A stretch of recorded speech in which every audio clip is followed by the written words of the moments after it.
Pour ne rien manquer, abonnez-vous maintenant.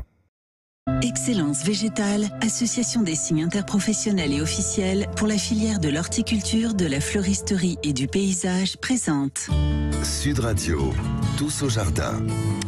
On parle des bulbes à fleurs aujourd'hui avec Charles Adnaud. Bonjour à vous. Et bienvenue sur Sud Radio. Charles Adnaud, directeur général adjoint Ernest Turc à Angers. Vous êtes avec nous, on parle de ces bulbes à fleurs. Quelles sont les différences et qu'est-ce qu'il existe comme variété ? Alors, les bulbes à fleurs, c'est une grande famille des fleurs d'ornement très communs dans les jardins.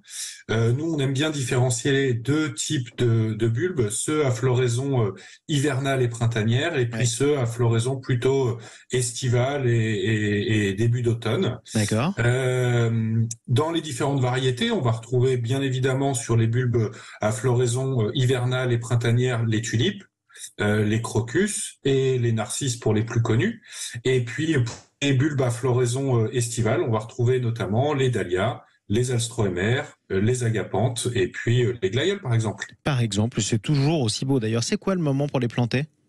Alors, ça va dépendre de la saison de floraison. C'est-à-dire que je vous ai parlé à l'instant de en hiver ou au printemps. Ceux-là, on va plutôt avoir tendance à les planter à l'automne, globalement du mois d'octobre jusqu'à fin décembre.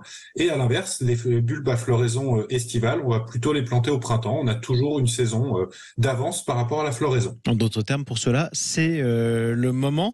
Est-ce qu'il y a des précautions à prendre ? Alors, oui. Alors, généralement, la profondeur de plantation va dépendre de la taille du bulbe.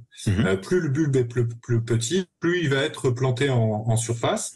Ça permet dans les massifs de faire des choses assez intéressantes, puisqu'en fait, on va pouvoir planter en lasagne avec, par exemple, pour un beau massif automnal, on va pouvoir mettre des tulipes, et puis plus au-dessus, on va pouvoir mettre des personnages et des crocus, qui fait que dans un même endroit, vous allez avoir différentes fleurs qui vont sortir à différents moments de l'année et vous donner un massif qui va vivre un petit peu plus longtemps. Mais ça, c'est formidable. Ça, c'est ce que vous appelez planter en lasagne. On aurait pu dire millefeuille. En tout cas, l'image est très parlante.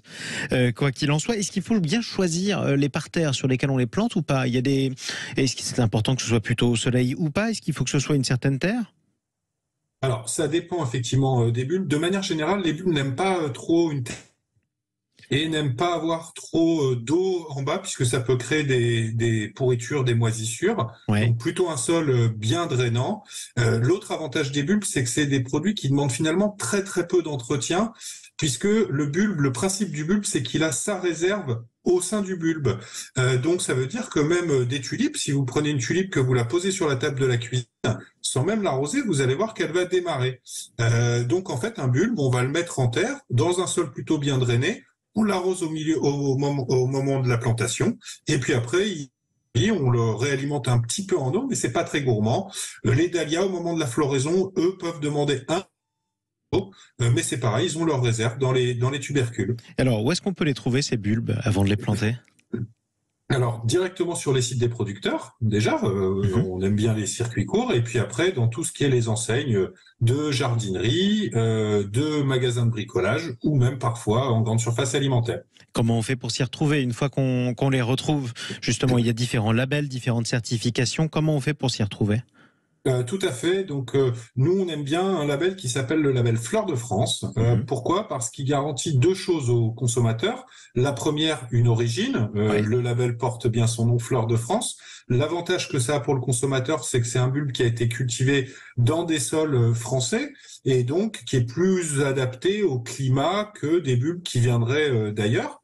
Et puis, ce que les gens savent moins, c'est qu'avec ce label Fleurs de France, il y a également tous des critères qualité à respecter pour obtenir ce label, avec des engagements forts qu'on va pouvoir prendre sur nos pratiques de culture environnementale, en lien avec la gestion de l'eau, par exemple, ou les produits qu'on peut être amené à utiliser sur les cultures de nos bulbes. Un mot, justement, la sécheresse hivernale, est-ce que ça vous inquiète pour les jardins ou pas ?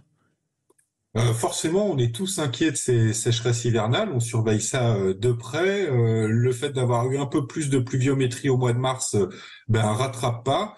C'est quelque chose qu'il faut surveiller. Il faut tous qu'on fasse attention à nos consommations d'eau. Mais à nouveau, je le répète, l'avantage du bulbe, c'est qu'en fait, il a sa croissance déjà dans le bulbe et donc peut gérer sur sa réserve au moins une saison. Et ça, c'est formidable. Merci beaucoup, Charles Adnaud, pour tous ces conseils. Directeur général adjoint Ernest Turc à Angers. Merci à vous d'être venu jardiner sur Sud Radio.